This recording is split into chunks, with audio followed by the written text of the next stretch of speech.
We also had a small passenger ship. There were 54 of us on this little boat, 30 meters long, about the width of this room, I guess. We were from, I think, 9 different countries, men and women from those places, going to try to accomplish 2 objectives. One was, of course, to get the humanitarian goods into Gaza. And the second was to call attention to the world to the fact that the people in Gaza had been walled off from the rest of us for far too long. The organizers of that trip were 26 groups in Europe who'd been working to put it all together. At the last minute, they decided they wanted to have an American group participate. They contacted something called the Free Palestine Movement, which is based in San Francisco, and they said, you have 5 slots in this operation. They contacted me. I had never been in touch with them before, and they offered me an opportunity to go along, which I took for all of the reasons that you could think of, but one of which was the fact that I have lived in and worked on the Middle East for a long time, and mostly with words. I belong to organizations which have taken delegations over to the Middle East to meet people and talk to people and explain things to people. And I was a diplomat, of course, there, and I wanted to do something a little more meaningful, a little more visible, a little more, I guess the word is tactile, something that you could see. So I signed up to go on the trip. I had 5 days notice, and off we went. Spent several days in Athens getting ready, and then we set sail.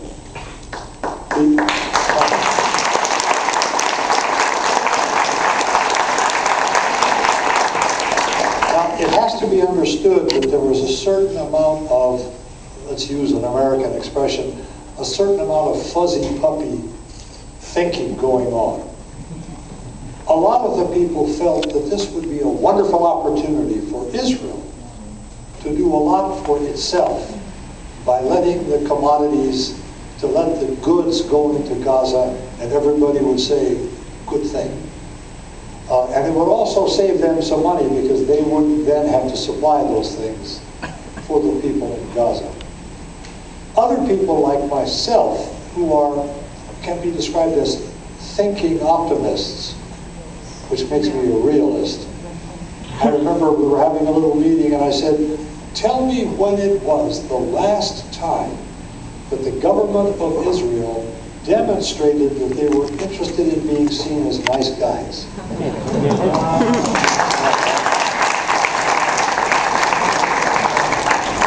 There was a silence after that, but still the hope was that they would perceive that it was to their benefit to let this go forward. Well, they had told the group many times that the boats would not be allowed to go. They had told us many times that the boats would be stopped, and we practiced what is called passive resistance, where you lock arms to try to keep them off the boats. You lock arms and hold on to each other to keep them from getting into the wheelhouse. And when they came a little earlier than we expected, because we were still a long way off the coast of Gaza, as many of you know. If the attack on the flotilla had taken place off the coast of Somalia, it would be called piracy. But as we all know, it's different if Israel does it. I want to digress for just a moment. Ladies, gentlemen, my friends, no one in their right mind, and I recognize that a lot of people do not qualify for inclusion, no one in their right mind wants anyone in the Middle East to have a bad experience. Israeli, Palestinian, and by extension, Americans. But the horror of this is that bad things have happened to all 3 groups, are happening now, and probably, unfortunately, will happen in the future because of what is happening in Israel, Palestine, and Gaza, and what isn't happening in Palestine, Israel, and Gaza. But I do not want anything bad to happen to anyone. Keep that in mind if you can, because that's one of the messages, perhaps, I was talking earlier, education and action. Action, of course, includes participation. And we just went over all of the things that we have to do to counteract the fact that Americans are justifiably not famous for their interest in, knowledge of, and understanding of the rest of the world. This is not one of the things that we're well known for, generally speaking. Anyway, I was dozing in a chair on the main deck of this little boat, which was small enough so that when the Israelis came out that night at 4 o'clock in the morning, all they had to do was to step from their deck right onto our deck. They didn't have to come down from helicopters or climb up the sides. They were right there with us. And I opened my eyes, and there they were, these commandos, these pirates, in helmets and uniforms with machine guns, tasers, stun grenades, all the things that they needed. And 2 of the 16 people who came on our ship had paintball guns attached to their machine guns. So when the Israelis say they had paintball guns, yes, they did.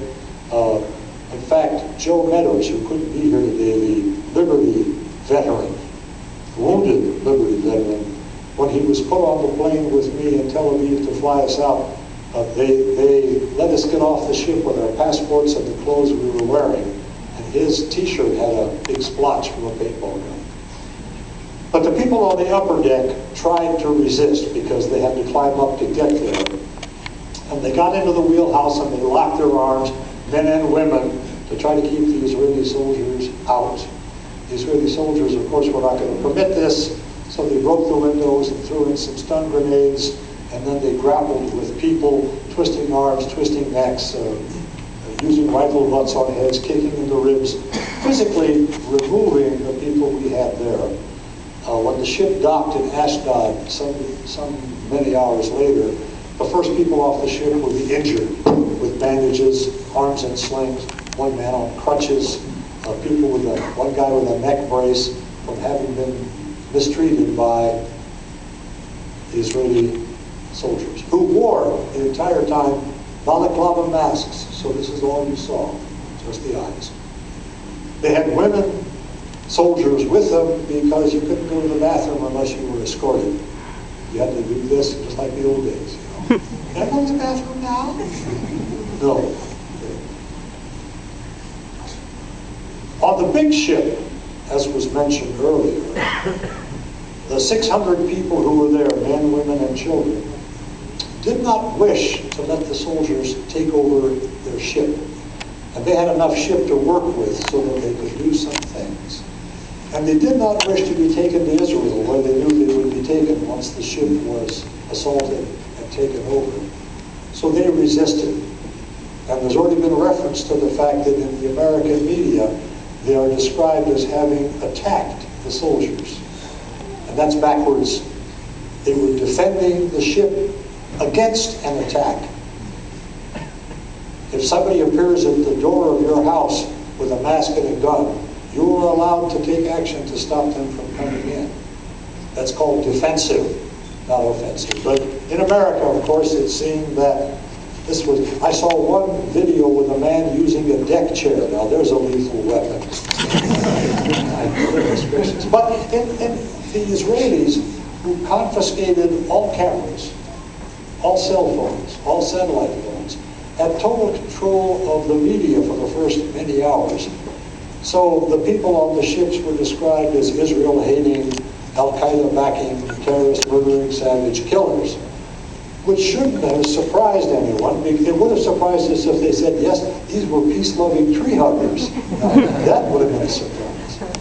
And nobody was able to stand up and say, well, those Israeli soldiers can only join that unit if they are convicted rapists or child molesters, which would have been the equivalent, you see. But they're heroes, and we're the bad guys.